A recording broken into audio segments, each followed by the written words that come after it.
It is Fajita Friday! Oh my God, we made it. We made it. WinDailySports.com. And Fajita Friday is good for my co-host, DFS Ghost, at DFS_Ghost. My name is Jon Jansen, at JJansen34. Win Daily Sports NBA DFS Preview Show. It's not going to be a long one because, there's not much to go over. So make sure you get your questions in right away. I swear, if you don't get your questions in soon, you're not going to get it unless you go on a Discord chat. WinDailySports.com is where you can check it out because, that's where we're all chatting. That's where we're all hanging out. So you should go there on the chat, WinDailySports.com/chat. But yes, we have both not eaten anything and we keep talking about Fajita Fridays. So obviously, we need food. We need to eat. And guess what? We're going to eat up on the DFS slate tonight. And, I can't just try and pretend like this is some juicy, great slate. I mean, you talked to me today and literally just as you got on and said, this is a disaster. And look at this. Yeah, see, Jimmy's in Discord. He already knows. He already knows he's in Discord. So I'm going to put it up there for you. Easy. Atlanta, New Orleans. I mean, this is the game. So what are you taking this game? Because we already see a ton of, look how beautiful that is. No, I'm not even kidding. Look at it. Look how gorgeous. I'm going to zoom in a little bit closer on this too. Look how gorgeous that is. I'm sorry. Look at all of that. Out.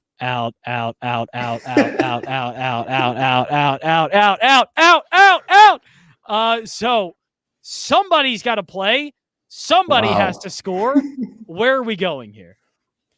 Here I am. We're in the afternoon. I'm writing my article. We're Ghost getting the great article. Check it out, WinDailySports.com. We're getting the MLB projections going. I'm like, I got my 4 to 6 screens going. I was like, okay, we're gonna get everything up and running, get it out early. It's Fajita Friday. Let's go. I published the article, and I kid you not, I go on the site because I gotta log out of the back end, get back to the front end, copy the link, get it in Discord. By the time I do that, my phone's blowing up because I'm getting all the notifications from Twitter saying Steph Curry's out, Trae Young is out, Zion Williamson is out, Brandon Ingram's out, and I'm looking at my article and I'm like, okay, let's just revamp. We're gonna have to pivot here. So I'm looking at this game. Both teams are on an 8-man rotation, 3 of which on each team could barely play basketball. You're basically looking at 5 guys from each team that are going to play 40 minutes. When we're talking about guys that are going to score, it's not going to be, we were talking about on Discord earlier today. It's like, okay, if Atlanta blows them out, who's scoring for them? You can't think that it's going to be Solomon Hill or Tony Snell. Okay, these guys are going to probably hit value because they're going to fall into 5 rebounds or something, and they're all minimum price. But you can't play this slate without locking in Nickeil Alexander-Walker. Lather, rinse, repeat from yesterday. It's the exact same thing. We said if Lonzo was out, we're going Nickeil Alexander-Walker. All he did was ball out yesterday. It's the exact same spot. It's just, don't overthink it. We're going Nickeil Alexander-Walker. We're going Lewis Jr. You can play Eric Bledsoe. It's pretty hard for me not to a little throw up in my mouth when I talk about playing Eric Bledsoe in DFS. But that's got to slate this in, right? But the guy's going to play 45 minutes. Exactly. This slate is a lot of guys you would usually like you said with Eric Gordon, throw up in your mouth. But that's kind of what this slate is. You got to do it. The guy's going to play 45 minutes tonight out of 48. You have to play him. There's no choice. Eric Bledsoe, Nickeil Alexander-Walker, even Josh Hart is out. I forgot to mention that too. So you're not even having to worry about playing Josh Hart. Even he's out. So you know what? We're going James Johnson, minimum price. He balled out yesterday. Was at the top of the Win Daily Sports projection model yesterday, and he just absolutely went bonkers. 9 times his price at minimum price. And it didn't get raised by $1. Why do we have to overthink this? 17 points, 3 for 5 from deep, 3 rebounds, 2 assists, 2 blocks, 28 minutes. And now Josh Hart isn't playing, so he's getting even more rebounding opportunities. You got to play James Johnson tonight. You play Nickeil Alexander-Walker. You play Lewis Jr. You could even sprinkle in Eric Bledsoe. You're going to tell me, Ghost, you're talking 4 to 5 Pelicans. Yeah, I am. That's exactly what I'm doing tonight. The slate does not start until 9 p.m. Eastern time. Until this game starts, you could be dead last in the standings, and you could finish at the very top by the end of the night because all these guys are playing 40 minutes tonight. Every single one of them. There's no chance that all these guys don't. This game is not going to finish 40-40. It's an NBA game. It's just you got to do it. You can't overthink it. Nickeil Alexander-Walker, Lewis Jr., and you could even throw in Jackson Hayes if you want to punt center. That's okay. I'm going James Johnson. If you want to go Jackson Hayes, that's okay too. I much prefer James Johnson, but again, you could go either one of them. Alexander-Walker, Lewis, Bledsoe, and then on the Atlanta side, there's two guys that could score. There's Kevin Huerter, there's Bogdan Bogdanovic. That's it. If you want to play King Capella, I'm okay with that. Personally, he doesn't fit my build because when you stack this game, you could get two studs. You could pick whichever ones you want, depending on which positions you end up filling. If you're going James Johnson, you got a power forward. If you're going Jackson Hayes, you got a center. Are you going Towns? Are you going Giannis? Are you going any one of these guys? By all means, take the pick of the litter. You could take two studs, round out your lineup like that. But there's no other build that I'm making tonight other than this game right here. It's two teams that suck on defense. They're playing at a fast pace. There's going to be so many shots. There's only two guys on Atlanta that could score. Look, if you want to sprinkle in Brandon Goodwin, I'm okay with it. Lou Williams in Atlanta with his chicken wings, you love to see it. Like, it's just he might drop 60 tonight. You never know. But it's like, for me, I'm not avoiding Kevin Huerter and Bogdanovic. I'm not avoiding Nickeil Alexander-Walker, Bledsoe, Lewis, James Johnson, all these guys. It's just, I know I'm talking about 8 to 9 players, and you could legitimately make 7 out of 8 of your plays tonight from the same game and then just pick a stat. So basically, we're stacking that lineup and a bunch of very cheap players. Now what the toughest part is trying to figure out which of the top players you want in your lineup. So who have you been inserting? Has it been both Giannis and Luka? As we're seeing the top of this board, that's kind of all really like Julius Randle maybe, but who are the top players that you are putting in your lineup? Because with now all of this flexibility, you can have somebody like Giannis and Luka both in there and not have to worry about it.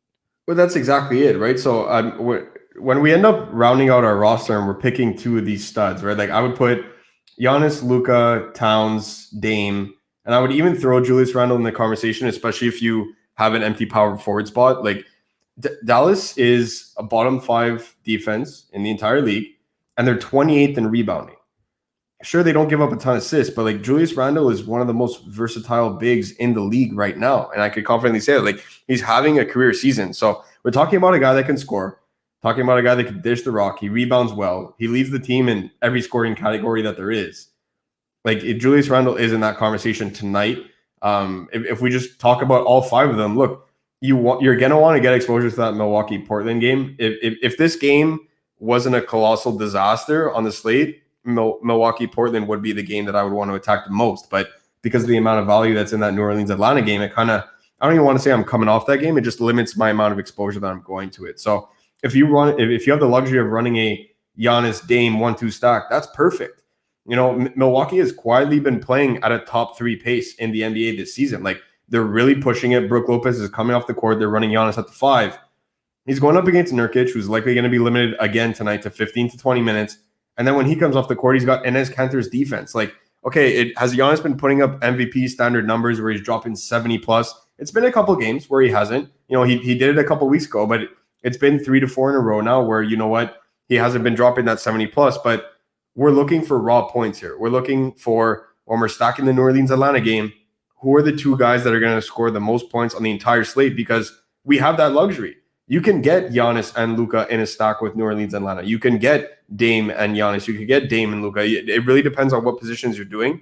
You just got to pick and choose the two guys that you think are going to score the most raw points on the entire slate and end up slotting your lineup there. Don't worry about the little flame emoji. I know it's cool when you end up making a DraftKings lineup and you have 8 guys with the little flame emoji. But right now, you just got to get the most amount of points possible in your lineup. So whether that's picking on Towns with, you know, Joe Val on the other side of that defensive matchup, that's a great matchup for Towns. Dame is going to ball out, and Milwaukee absolutely blows in terms of defending the 3-pointer. Pretty sure Damian Lillard could hit a couple threes in this one. You know what I mean? So it's a spot where you could pick 2 out of these 5 guys, and you just got to hope that they're the 2 of the highest scoring players on the slate.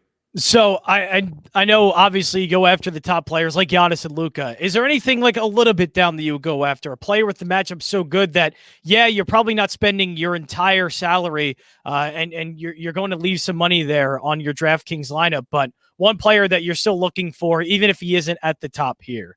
Is there a player on this lineup or at least on this slate that you're looking for in terms of that? There's one, and I wrote him up today, and that's Donovan Mitchell. So with Vegas having this one as a 13-point spread, I don't think anyone's going to play Donovan Mitchell tonight, and that's what early projections are showing, that nobody in the field is playing Donovan Mitchell. This is a spot where he only needs limited time to do such severe damage to this Chicago defense. Like they're going to play at a fast pace. They have Thomas Satoransky now in that starting lineup. Zach LaVine ends up running point. You have Kobe White coming off the bench. Like they have guys that play fast. Patrick Williams on the wing, Lauri Markkanen. Vooch is going to be out there running their 4-1 offense. Like it's going to be Vooch versus Gobert. I don't want to pick any one of that matchup. I don't like to pick on Vooch, one of my favorite players, and just statistically a very good player from an analytical perspective when we're talking about DFS. And then Rudy Gobert is arguably defensive player of the year for every single season that he plays, right? So I don't want to pick on that matchup in the paint. I want Donovan Mitchell going up against Zach LaVine, Kobe White, Thomas Satoransky. This is a guy that in every single game for the month of March, like you're probably going to want to be sitting down for this one if you're listening to the show. Every single game in the month of March, 12 games played for Utah, 30 days, Donovan Mitchell scored 20 or more points in every single one of those games. Like, I get it. He missed last game. Personal issue. If you go on social media, you'll find out what it is for player privacy. I'm not going to talk about it on the show. But it's just Donovan Mitchell was on an absolute tear. He misses one game. People kind of end up forgetting how strong he was playing before that, right? So a one-game absence does not worry me at all. If anything, it gives him that extra rest. And he can go absolutely bonkers in 30 minutes here tonight. Give me 30 minutes of Donovan Mitchell. He could put up 60 DraftKings points tonight without a doubt. And I guess the question that, is hard to answer, or at least that now we're trying to figure out, when it's so well known that one game is where you're going to attack the slate. It's finding ways to stand out a little bit from the crowd. How are you doing that? Like, what are some ways that you're trying to stand out a little bit to separate yourselves in some of these GPP or cash games? For me, it would be from a strictly GPP perspective, in whether it's large field or single entry. I'm okay with taking this strategy. Look, if you do it in single entry, you're going to be one of the only people to do it. And even in large field contests where it's 40, 50, 60,000 people, there's not going to be a lot of people that end up doing this. You can get one of the New Orleans mid-range players out of your lineup and put in a Fred VanVleet, put in a Pascal Siakam, put in a Jordan Poole. Let's not forget that in that very first game, Steph Curry is out, Draymond's playing. There's a ton of usage to go around with Steph Curry. You got to wonder about what Golden State's offense looks like. And if history shows us anything from this season, it's not going to look great.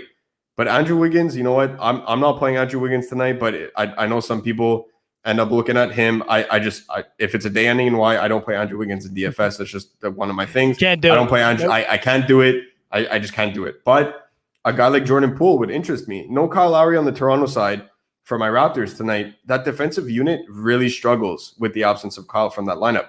Look, it's been at least, I would say, a year and a half now when Serge and Marc Gasol were kind of getting a bit older and they were getting to the latter stages of their career. The Raptors struggle immensely with switches.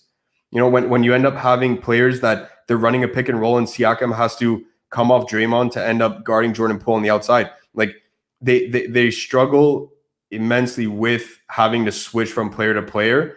And Golden State runs a top 5 offense with the most amount of switches because of the amount that they run the pick and roll, right? That's their entire offense. Like Draymond has the ball in his hands and you just see Steph Curry like running laps around the offensive end of the court, waiting for him to get open for an open 3-pointer. Like this is a spot where, okay, it's not going to be Curry doing that anymore, but you got to respect Jordan Poole's shot. You got to respect Wiggins. You got to respect Kelly Oubre, who can drive to the hoop. Like that offense is still in somewhat of a good shape where they're going to give Toronto some trouble. So knowing Toronto, they can't afford to take Fred, OG, and Pascal off the court. Like I've said this before, when Kyle Lowry is out, the moment they take off Siakam, the moment they take off VanVleet, the moment they take off OG Anunoby, they go into self-destruction mode. Like they end up down by 20 all of a sudden. So this is still a spot where those 3 core members are still going to play 36 plus minutes. Golden State's going to keep this one relatively close, at least to halftime, where, you know what, Toronto can't take them off, because then Golden State ends up putting on Wiggins with Oubre, with Jordan Poole, with Draymond, and all of a sudden they make a 10-0 run, and we got ourselves a ball game here. So if you want to end up getting different, you don't have to overdo it. You don't have to stack that first game, but just taking one of these guys out for one of the mid-range plays in that first game, like a Fred VanVleet, like an OG Anunoby, like a Pascal Siakam, who, if you like narratives in NBA DFS, like we do as much as we do at WinDailySports.com, it's Pascal Siakam's birthday today on Fajita Friday. Birthday! So, yeah, birthday narrative. Birthday narrative. We love that. Baby days or birthdays. Like, yeah. This is the spot. You got to attack the birthday narrative if you want to get a different look, right? So look, Pascal, OG, or Fred, I would just take one of them. If you're getting different, take out one of these New Orleans mid-range players, maybe even Eric Bledsoe, because I do end up getting a little nauseous when I think about playing him in NBA DFS. You slide him out, end up getting Fred VanVleet in your lineup. That's a great pivot to make when we're talking about tournaments tonight. So I put it up one more time just in case somebody's tuning in a little bit late. WinDailySports.com. It's crazy. It is really nuts. WinDailySports.com/chat. You can join the Discord. I'm sure you're going to want to tinker around with your lineups and try and get the right stack here in Atlanta, New Orleans. But just in case, one more time, what are some of the players that you are using for tonight? At least go with what players are you definitely using for sure tonight from Atlanta and New Orleans, since this is the game definitely that you need to take from. I'll give 2 locks because it really depends on, like I was saying before with the studs, depending on what positions you have available to you when constructing your lineups. I'm 100% using Nickeil Alexander-Walker from the New Orleans side. And on the Atlanta side, I'm 100% using Bogdan Bogdanovic. Those are the 2 guys. I'm going to have a ton of exposure to it. This is probably the most clear that I've ever been with my lineup tonight on a show where I'm just stacking everything from this game. But those are 2 guys where if you want to get away from this game for whatever reason, it's not something that I could recommend, but if you're getting away from it, whatever, at the very minimum, have Nickeil Alexander-Walker and Bogdan Bogdanovic in your lineup tonight. There you go. That's how you do it. That's how you do it on a Fajita Friday, because we actually need fajitas, so we need to get out of here quick. Make them fajitas. WinDailySports.com. Again, check this all out. The Ghost Gems. Unfortunately, that thing got just torn apart immediately as it came out. Unfortunately, I saw it go out to Ghost Gems, and it's like Steph Curry out. I'm like, oh man, poor I feel for you, but it's this one. I mean, we know exactly where we want to go. That one game, Atlanta, New Orleans. WinDailySports.com/chat. Check out the Discord, and you'll be able to figure out, how to work those lineups in, who you need to take from Atlanta, New Orleans. Ghost has you all figured out with that. That is it for the Win Daily Sports Show. Hey, great first week with my man Ghost. Great first week. It was a blast. I had a ton. I'm really looking forward to it. We make a good team. We make a good team. We do okay. So, Ghost, how about this? How about we do it again next week? That sounds like a plan. That sounds like Monday. Monday, we're here. Monday at 5:45 p.m. Monday, 5:45. Okay. Booked. Let's do it. How about we do that then? That sounds good? All right, let's do it. We'll be back. We got to give the people what they want. Exactly. We got to give the people what they want. Monday. You can't miss a show. Monday, 5:45. There you go. That's it. That's when you need to be here. Win Daily Sports, at Win Daily Sports on Twitter. It's been mighty fun doing that with you, Ghost. Good luck, everybody, tonight. And, Atlanta, New Orleans. If you don't have any of them in your lineup, you're doing it wrong.